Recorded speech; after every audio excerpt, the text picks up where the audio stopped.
Hi everyone, I'm Dr.Animaction, and welcome to the last year in my animated 80s video series.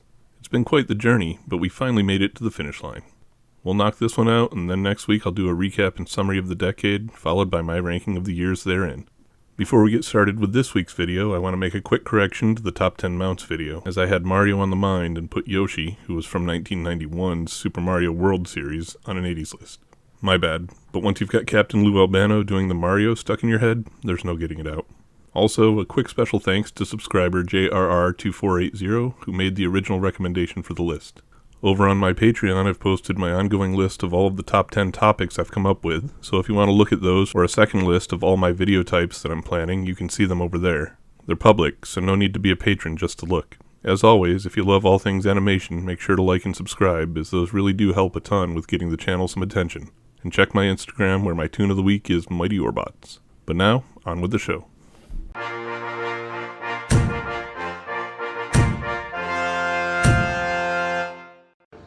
Yeah, it's a bit much.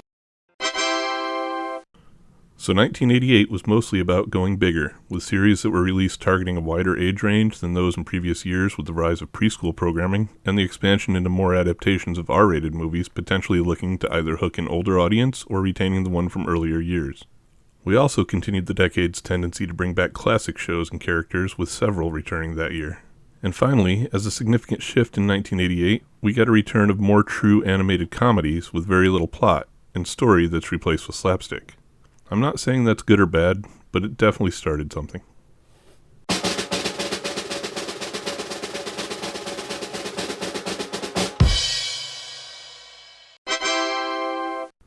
Same as the last few years, there's no change to what's hanging on from the beginning of the decade, with Smurfs from 81 and Alvin, Donald, and Mickey from 83 still on the air. From 84, we still had Muppet Babies and Danger Mouse, and from 85, Gummy Bears, CBS Story Break, The Fantastic World of Hanna-Barbera, Thundercats, and the Raccoons were still around. Our only holdouts from 1986 were The Real Ghostbusters and The Bugs Bunny and Tweety Show.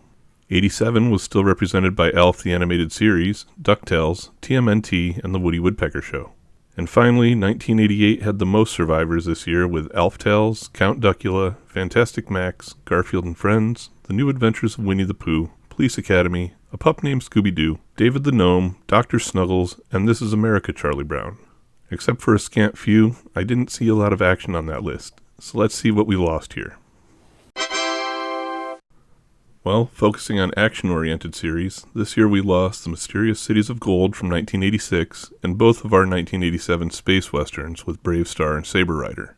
Then, from 1988, we also lost Cops, the Marvel Action Universe, including Dino Riders and RoboCop, the Ruby Spears Superman, and Robotech.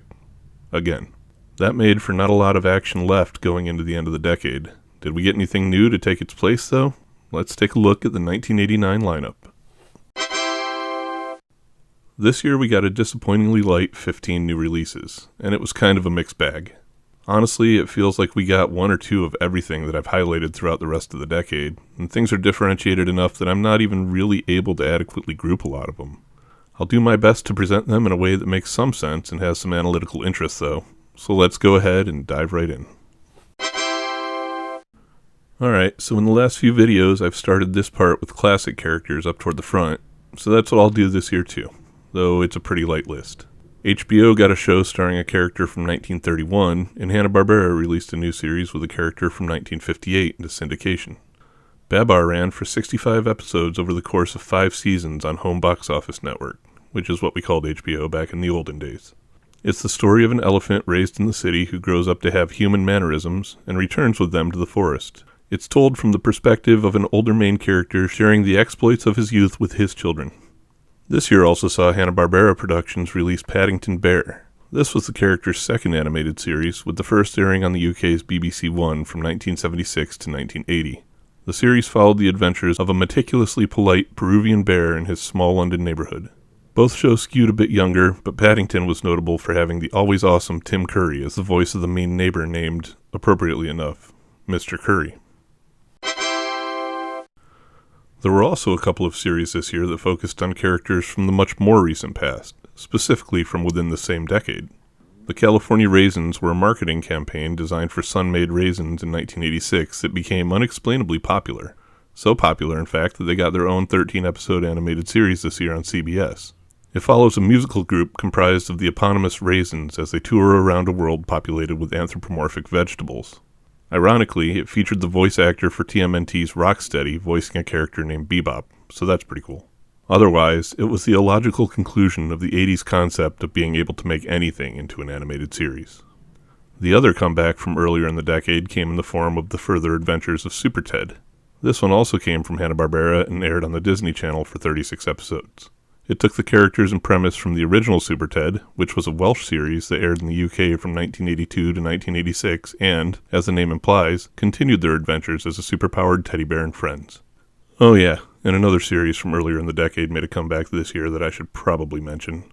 The second series of G.I. Joe aired this year, produced now by Deke instead of Sunbow, starting with a 5-part miniseries Operation Dragonfire and running for 44 episodes.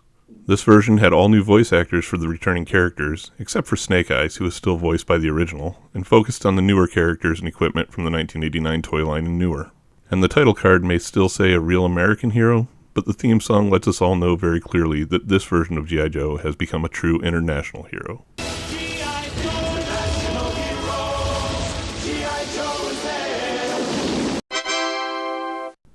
This year also saw the release of another couple of movie adaptations, as well as another series from an SCTV alumni. However, none of this year's adaptations were rated R. Instead, we got animated versions of the PG-rated Beetlejuice from 1988 and the PG-rated Karate Kid from 1984, though the third installment of that series came out this year as well. Beetlejuice picked up right where the movie left off, with the ghosts Adam and Barbara sharing the house with the invading Charles and Delia, though Adam and Barbara don't really appear in the series. This time, though, Lydia has made a fairly unique friendship with the human exorcist, Beetlejuice, and the series centers around their hijinks as he tries to help the young girl with the problems teenagers face. It was a clever take on the material, and actually a pretty good show.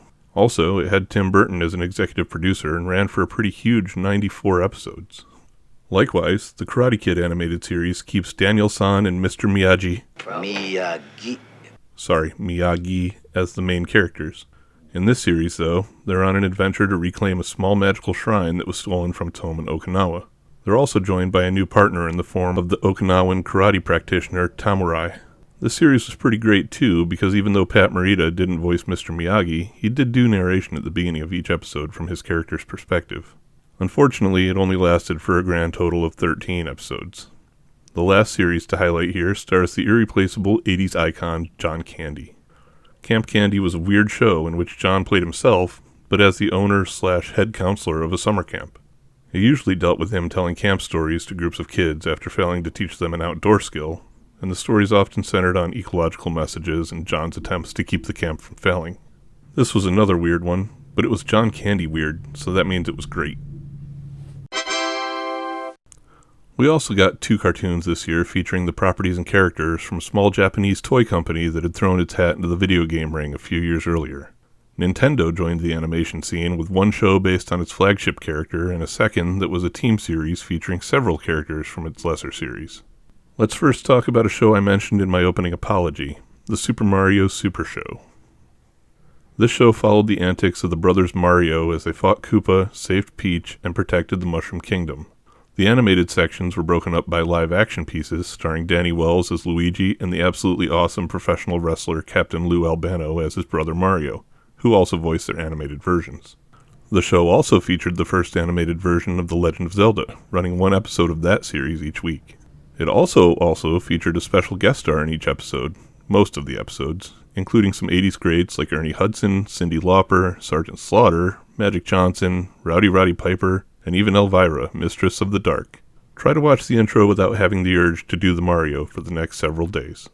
Do the Mario! Swing your arms from side to side. Come on, it's time to go! Do the Mario! The other series we got built around Nintendo this year was Captain N, the Game Master.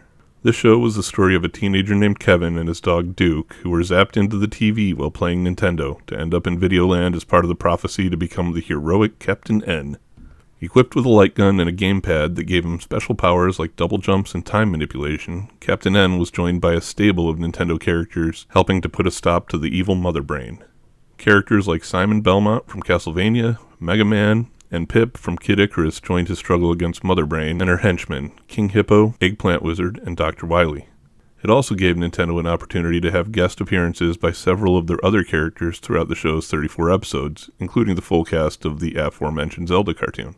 It's a great series for any classic Nintendo gamer. Another company that had been making their presence felt in network animation over the past several years continued their efforts to seize a large chunk of our afternoons this year. Disney's third major network cartoon was released this year with the appearance of Chip and Dale's Rescue Rangers. This one was another Disney home run, taking the Chipmunk brothers and putting them into a scenario as private investigators, picking up cases the police deemed too small or insignificant. Together with their friends Gadget the Inventor, Monterey Jack the Strong Mouse, and Zipper the Fly, they worked to solve every case from a simple missing pet to a growing soda-obsessed cult, meeting resistance from the evil Fat Cat and his crew along the way. With this release, Disney was almost ready to launch the programming block that would rule weekday after school hours running from 3 to 5 every day. What would be joining this, DuckTales, and Gummy Bears in that legendary set of programming? Well, hopefully I do the animated 90s so I can tell you, because it was easily my favorite of this era of Disney shows. We'll have to see where I land in a couple weeks. And I'm just going to go ahead and drop the last 4 series from this year into this single category, as a couple of them were very small and the others were, well, different. I'll start with one that's kind of targeted at a younger audience and did its best to teach lessons about friendship and problem solving.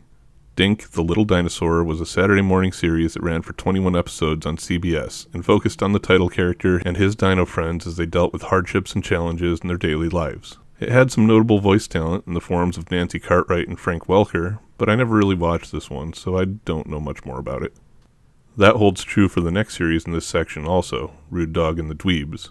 This series was about a group of anthropomorphic dogs that ran a mechanic shop as they tried to balance the responsibilities of doing that with their efforts to keep out of the grasp of the evil cat Seymour and the dog catcher Herman, oddly enough voiced by Megatron and Optimus Prime respectively, or Frank Welker and Peter Cullen if you prefer. Also, side note, if they lived in a world where dogs were able to run businesses, why was there a dog catcher? Anyway. The show also had Uncle Joey himself, Dave Coulier, as a voice, which built on some significant 80s animation cred the comedian was building up with his other role as a replacement for Peter Venkman in The Real Ghostbusters. The other 2 series we got this year I have watched, though.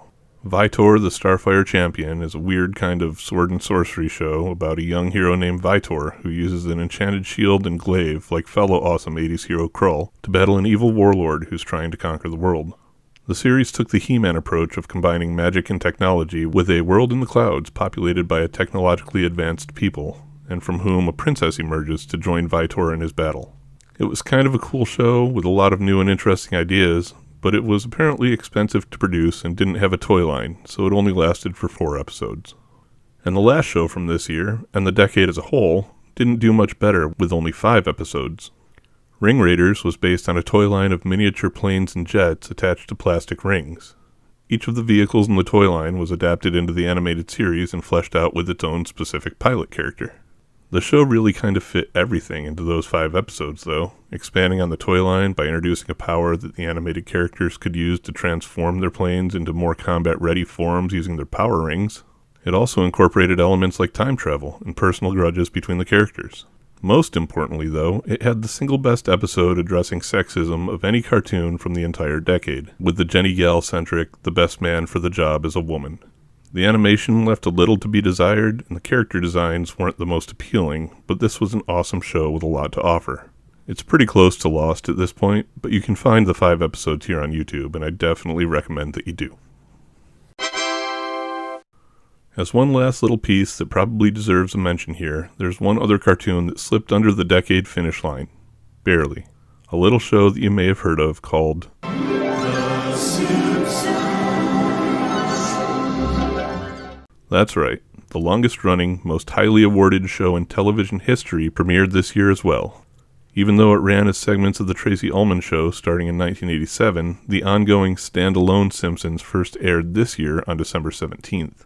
And honestly, if I have to say anything else about The Simpsons, then thanks for watching, but I'm assuming you must have clicked on the channel by accident, as you're probably not an animation fan. Or from the planet Earth.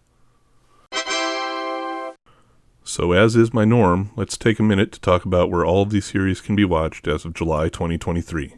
There's a handful of them that can't really be in any official capacity. The California Raisin Show, Camp Candy, the Karate Kid animated series, Ring Raiders, and Rude Dog and the Dweebs have all never had official US DVD or streaming releases. I'd say go ahead and try your luck with those here on YouTube. Rude Dog has some foreign DVD releases, but they're pretty pricey and they only have a couple of episodes each. Some other shows, like Vitor, the Starfire Champion, and Captain and the Game Master, did have DVD releases, but they're both out of print at this point, and really freaking expensive. But we do have a couple of series from this year that can be streamed, like Babar on Tubi, and The Further Adventures of Super Ted on Prime Video. Everything else from the year, though, is available on DVD or various streaming platforms, including Beetlejuice, Chip and Dale's Rescue Rangers, Dink the Little Dinosaur, G.I. Joe, A Real American Hero, Paddington Bear, and the Super Mario Bros. Super Show. Links below as usual if you want to pick up your own copies. And on that note, we are another year down, and in fact, the entire decade. That's 10 full years of absolutely awesome 80s animation.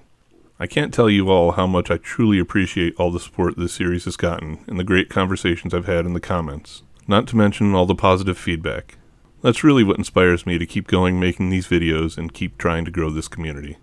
It looks like the vote results are in for this weekend's alternating video, so you can expect to see the next episode in my animated 80s Japan edition sometime around Sunday or Monday-ish. Also, make sure to check back next week for the summary and ranking of this decade. After that, well, time will tell, though I am leaning heavily toward the 90s. Like the video if you did, and subscribe if you haven't already. Thanks for watching, stay tuned, and stay tuned, as in cartoons. Later.